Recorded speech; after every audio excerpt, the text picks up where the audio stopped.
Njalo ngoMsombuluko ngizoveza imisebenzi eyenziwa uShembe nekudala ukuthi abantu bambize ngoNkulunkulu. Ngomhla ka-23 January 2016, unyazi lwezulu lwasindisa lo mama liqeda ukuvala inkonzo. Lo mama waphalaza iqhwagi noma intethe noma intothoviyane.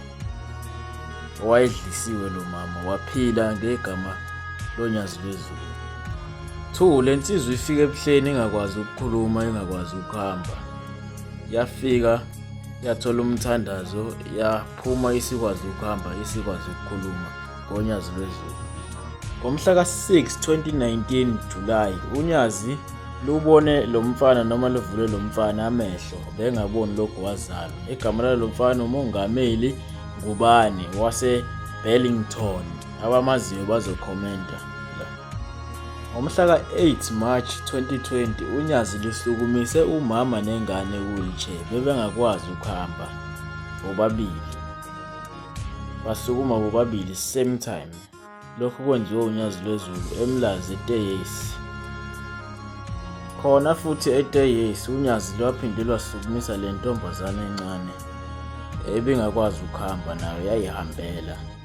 Waphinda futhi unyazi lwezulu eNkanyezini Temple kwasukuma nangu umkhulu ku-wheelchair, naye behamba nge-wheelchair isikhathi eside, wayihambela kumkhulu ngey'nyawo zakhe.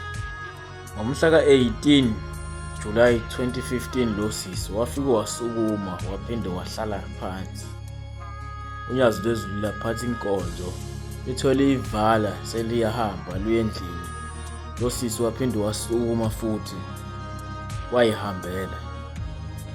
Well, iyona-ke reason-ke leyenza ukuthi bathi labantu uShembe uNkulunkulu.